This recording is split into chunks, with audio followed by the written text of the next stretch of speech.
तो आज हम पढ़ने वाले हैं reconstitution of partnership firm. Reconstitution का मतलब हम ये कह सकते हैं एक तरह से रिफॉर्म होना, कि पार्टनरशिप फर्म रिफॉर्म कब होती है। उसका फर्स्ट पार्ट है एडमिशन ऑफ पार्टनर। ठीक है, आज हम वो पढ़ेंगे। तो सबसे पहले हमारे पास दो वर्ड होते हैं, एक होता है रिकॉन्स्टिट्यूशन, एक होता है डिसोल्यूशन। ठीक है, दोनों में डिफरेंस समझते हैं क्या होता है। देखो, रिकॉन्स्टिट्यूशन ऑफ पार्टनरशिप फर्म कब होती है? रिकॉन्स्टिट्यूट मतलब रिफॉर्म होना पार्टनरशिप फर्म का। ठीक है, तो इसके हमारे पास तीन रीजन होते हैं। एक होता है एडमिशन ऑफ पार्टनर, एक होता है रिटायरमेंट ऑफ पार्टनर, और तीसरा होता है डेथ ऑफ पार्टनर। और एक और रीजन होता है change in profit sharing ratio of existing partner. मतलब मतलब रिफॉर्म कब होगी हमारी पार्टनरशिप? या तो कोई नए पार्टनर को हम एडमिट कर रहे हैं, मतलब ए और बी सपोज करो पार्टनर थे। ठीक है, उन्होंने सी को एडमिट किया, तो उनका ए और बी का प्रॉफिट शेयरिंग रेशो था 2:3। अब न्यू जब पार्टनर आएगा तो उसका भी तो कुछ प्रॉफिट शेयरिंग रेशो होगा ना, प्रॉफिट और लॉस शेयरिंग रेशो। ठीक है, तो अब जो वो नया रेशो उसका निकलेगा तो इन दोनों के रेशो में कुछ तो कहीं ना कहीं तो चेंज आएगा ना। तो इसीलिए रिफॉर्म होती है हमारी पार्टनरशिप। और जब कोई रिटायर होगा पार्टनर तब भी चेंज आएगा, अगर कोई पार्टनर की डेथ होगी तो भी चेंज आएगा। ठीक है, और एग्जिस्टिंग पार्टनर है वो अपने रेशो से सेटिस्फाई नहीं है, अगर वो अपने रेशोज को चेंज करना चाहते हैं तो भी हमारी पार्टनरशिप फर्म रिकॉन्स्टिट्यूट होगी। ठीक है, अब वर्ड आता है डिसोल्यूशन। डिसोल्यूशन का मतलब क्या होता है कि कंपनी ही बंद हो गई हमारी, मतलब फर्म ही बंद होगी। इसमें क्या होता है, हम डिसोल्यूशन ऑफ पार्टनरशिप फर्म होती है। ठीक है, और रिकॉन्स्टिट्यूशन के टाइम पे हमारी सिर्फ डिसोल्यूशन ऑफ पार्टनरशिप होती है। मतलब डिसोल्यूशन ऑफ पार्टनरशिप फर्म और डिसोल्यूशन ऑफ पार्टनरशिप में डिफरेंस समझो। पार्टनरशिप फर्म का डिसॉल्व होना मतलब कंपनी ही बंद हो जाना। ठीक है, और सिर्फ रिकॉन्स्टिट्यूशन ऑफ पार्टनरशिप का मतलब उनके रेशो चेंज होना सिर्फ पार्टनर्स के। ठीक है, मतलब कंपनी चल रही है, कोई आ रहा है कोई जा रहा है, पार्टनर कुछ भी हो रहा है। ठीक है, बट कंपनी चल रही है। और अगर रिकॉन्स्टिट्यूशन ऑफ पार्टनरशिप फर्म होगा मतलब डिसोल्यूशन ऑफ पार्टनरशिप फर्म होगा तो कंपनी ही बंद हो जाएगी। ठीक है, ये डिफरेंस होता है दोनों में। तो एडमिशन में हम बहुत सारी नई नई चीज़ें कवर करेंगे। सबसे पहले हम पढ़ेंगे प्रॉफिट शेयरिंग रेशो, जिसमें हमारा टॉपिक होता है न्यू रेशो हम निकालना सीखेंगे और सेक्रीफाइसिंग रेशो। ठीक है, तो हम स्टार्ट करते हैं। अब न्यू प्रॉफिट शेयरिंग रेशो में क्या होता है, देखो वो समझते हैं।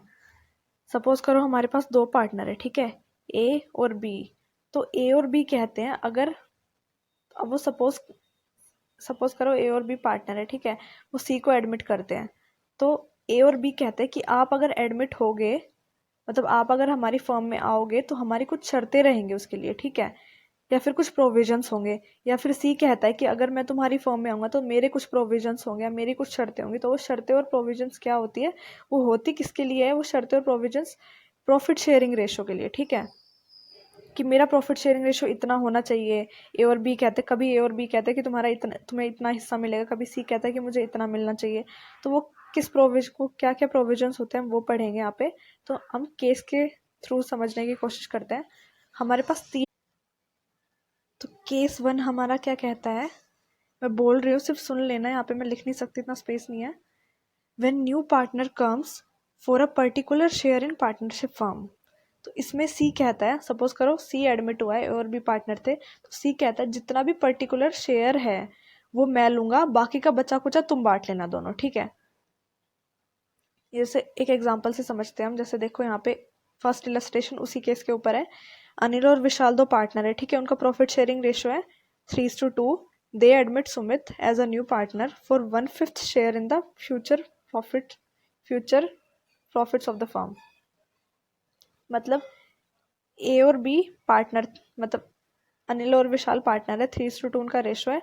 1/5 के लिए एक न्यू पार्टनर एडमिट किया उन्होंने। ठीक है, ये हमें सॉल्यूशन दे रखा है कि हम पार्टनर, तो हम रेशो निकालेंगे कैसे। देखो, सुमित का रेशो कितना है 1/5। ठीक है, बचा कितना 4/5, 1/1 माइनस 1/5 करके हमने निकाला। ठीक है, अब ये जो 4/5 है इसमें से अनिल और विशाल इसमें से अपना निकालेंगे। जैसा कि सी ने कहा था कि पर्टिकुलर शेयर मैं लूंगा और बचा कुचा तुम दोनों। तो बचा कितना है हमारे पास 4/5 है। तो अब इस 4/5 में से अनिल और विशाल अपना शेयर लेंगे। तो उनका शेयर क्या था,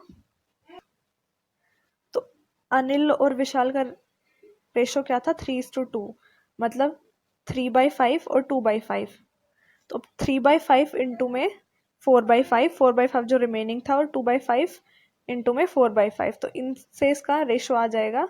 तो हमारा नया रेशो होगा 12:8:5।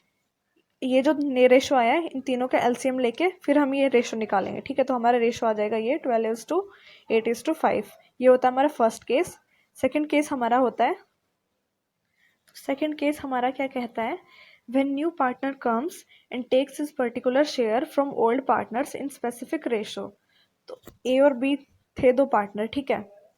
अब आया सी, तो सी कहता है तुम दोनों अब तक जितने भी रेशो में काम कर रहे थे, जितना भी रेशो बांट रहे थे, मुझे तुम दोनों मिलकर अपने शेयर में से कुछ कुछ हिस्सा दे दो, ठीक है। जिससे मतलब कुछ, जैसे यहाँ पे आकाश और भारती है, कुछ आकाश ने दिया, ठीक है, कुछ भारती ने दिया, ठीक है। तो अब जो यहाँ पे दिनेश है वो कहेगा कि मतलब अब तुम दोनों ने जितना शेयर दिया उससे मेरा नया शेयर बन जाएगा, ठीक है। तो ये होता है हमारा नेक्स्ट दूसरा केस। तो इसे भी एक एग्जांपल से समझते हैं हम। जैसे देखो,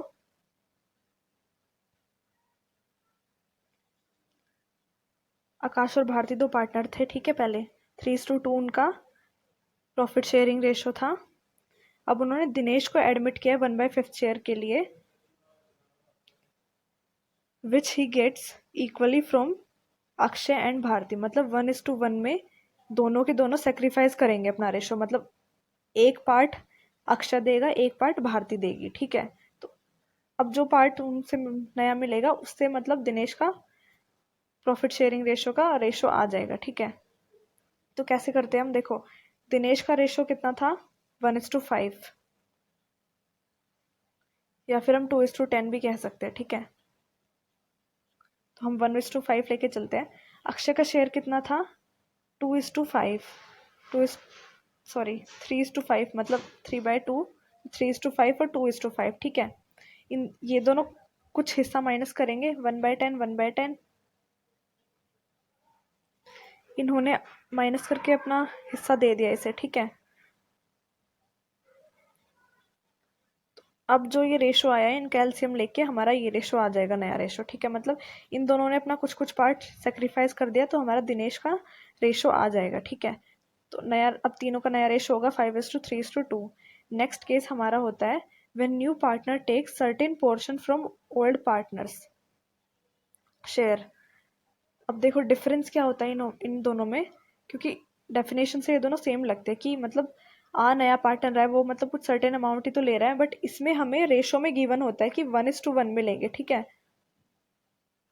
बट जब दूसरे केस में क्या होता है,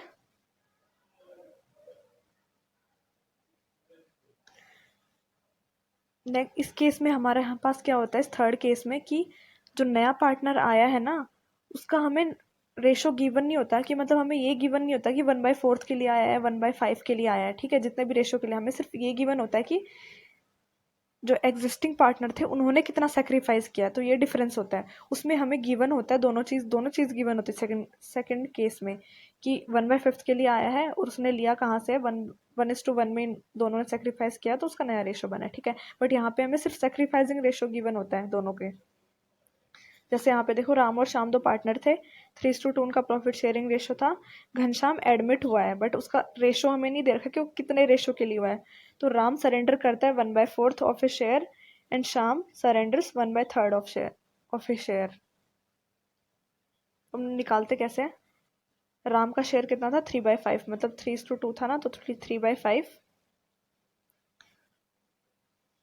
जितना उसने सरेंडर किया, 1/4 किया है, वो निकाल देना है। तो राम का न्यू शेयर आ जाएगा हमारा। उसके बाद शाम का जो सरेंडर शेयर निकालेंगे हम, ठीक है। उसके बाद शाम का नया शेयर निकालेंगे। अब जो इन दोनों का जो सेक्रीफाइसिंग आया है उसको ऐड करेंगे, सेक्रीफाइसिंग जो आया उसको ऐड करेंगे। और जो अब जो आया है ना, अब जैसे यहाँ पे 17/60 आया है, ये हमारा न्यू प्रॉफिट शेयरिंग रेशो होगा घनश्याम का, मतलब 17। तो हमारा न्यू प्रॉफिट शेयरिंग रेशो आ जाएगा। तो ये तीन होते हैं मेनली, हमारे पास तीन केस होते हैं प्रॉफिट शेयरिंग रेशो निकालने के लिए। अब नेक्स्ट पार्ट हम नेक्स्ट वीडियो में करेंगे। उसमें हम वैल्यूएशन ऑफ गुडविल करेंगे।